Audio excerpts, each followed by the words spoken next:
Welcome and thanks for joining me as we discuss the top 5 reasons we should be integrating portfolios into our world language instruction.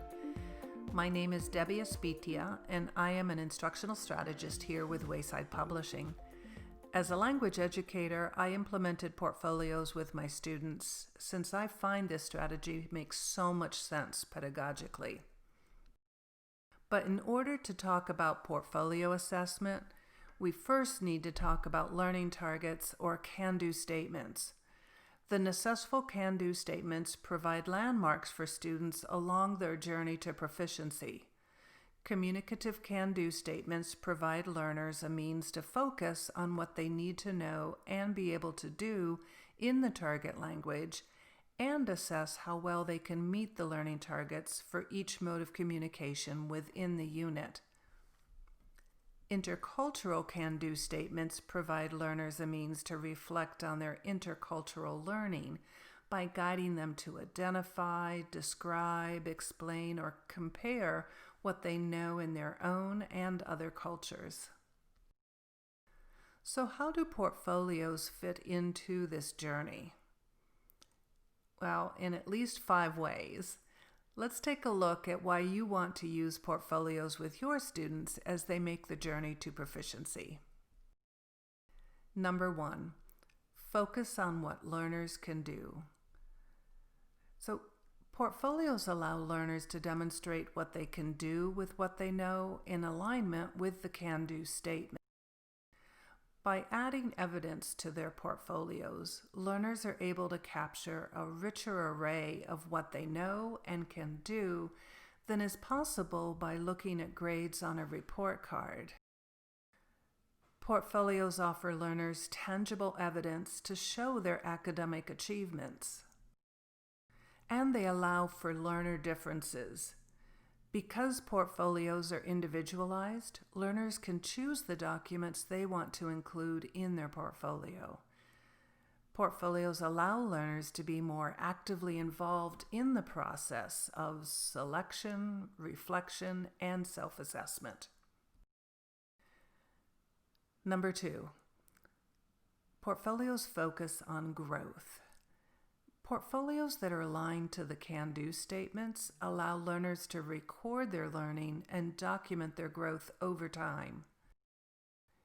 Numerous work samples can show learners moving from basic to more advanced skills, demonstrating continued growth and proficiency in the language.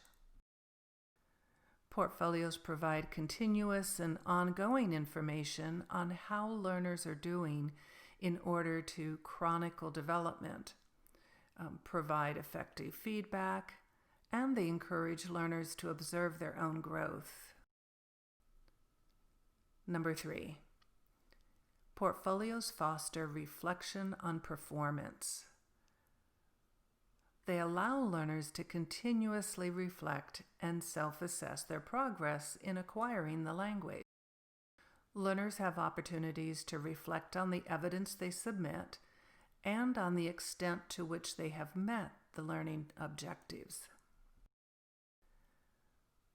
Learners can identify what they need to do to make progress in the 3 modes of communication, the interpretive, interpersonal, and presentational modes, and in meeting the world readiness standards. Self-reflection is one thing that makes a portfolio instructional. Learners become aware of their growth in the language as they provide evidence and assess their progress toward proficiency. Number 4, portfolios foster goal setting. So portfolios assist learners in locating their strengths and areas for growth, and then planning for future improvement. Portfolios help learners understand where they are on the proficiency continuum in each of the 3 modes of communication. And as learners gain confidence and skill in self-assessment, they become more aware of how they learn best. Learners can take an active role in their learning by identifying can-do statements to work on, designing a plan to meet them, and then making choices to accomplish their objectives. And number 5, portfolios enhance communication. They open avenues of communication in many directions.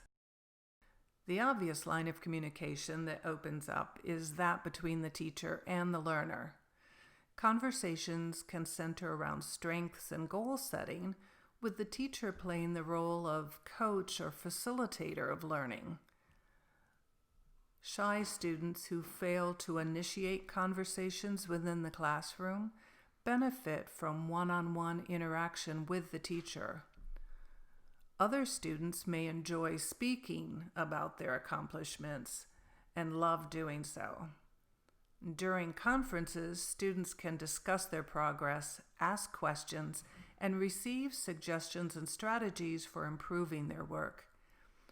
Dialogues with peers and parents also help students in meaningful reflection and goal setting.